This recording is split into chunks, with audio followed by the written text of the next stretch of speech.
நெல்லைப்பேட்டையில் கல்லூரி மாணவி சிவமதி மரண வழக்கில் புதிய திருப்பமானது ஏற்பட்டுள்ளது. ஆணவ கொலை அல்ல, தற்கொலை என்று போலீசார் தரப்பில் தெரிவிக்கப்பட்டுள்ளது. கூடுதல் விவரங்களோடு இணைகிறார் நமது செய்தியாளர் ராஜா. வணக்கம் ராஜா, விவரம்.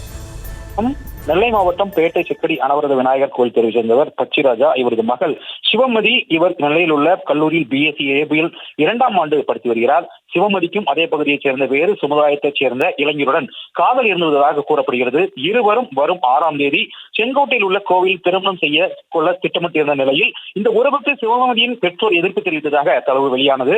இந்த நிலையில் நேற்றைய தினம் சிவமதி கீழே விழுந்து காயம் ஏற்பட்டதாக கூறி அவரது தாய் மற்றும் மாமா அருகிலுள்ள தனியார் மருத்துவமனைக்கு அழைத்துச் சென்றனர். அங்கு மருத்துவர்கள் அவர் ஏற்கனவே உயிரிழந்ததை உறுதி செய்து அரசு மருத்துவமனைக்கு கொண்டு செல்ல அறிவுறுத்தினர். தொடர்ந்து நெல்லை டவுன் அரசு மருத்துவமனைக்கு கொண்டு செல்லப்பட்ட போது கழுத்து உள்ளிட்ட பகுதியில் காயங்கள் இருப்பது கண்டறியப்பட்டு காவல்துறைக்கு தகவல் அளிக்கப்பட்டது. மேலும் பேட்டை மற்றும் டவுன் காவல்துறையினர் உடலை கைப்பற்றி நெல்லை அரசு மருத்துவக் கல்லூரி மருத்துவமனைக்கு உடற்கூறு ஆய்வுக்காக அனுப்பி வைத்து விசாரணை மேற்கொண்டனர். மேலும் ஆரம்பத்தில் சந்தேக மரணம் என வழக்கு பதிவு செய்யப்பட்டது.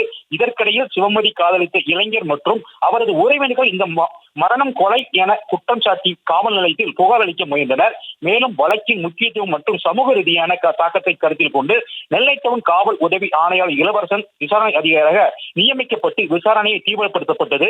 இந்த நிலையில் தான் இன்று மதியம் மருத்துவர்கள் சுதன் தலைமையிலான மருத்துவ குழு சிவமதியின் உடற்கூறு ஆய்வினை மேற்கொண்டனர். உடற்கூறு ஆய்வு முழுவதும் வீடியோ பதிவு செய்யப்பட்டுள்ளதாக தெரிவிக்கப்பட்டுள்ளது. மேலும் மருத்துவ அறிக்கையில் சிவமதி தூக்கிட்டு தற்கொலை செய்து கொண்டதாக உறுதி செய்யப்பட்டுள்ளதாக கூறப்பட்டுள்ளது.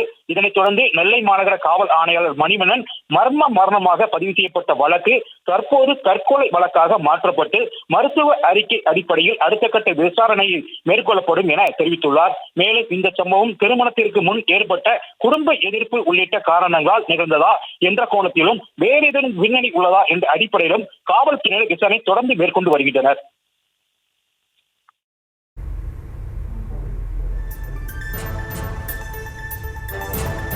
விவரங்களுக்கு நன்றி ராஜா.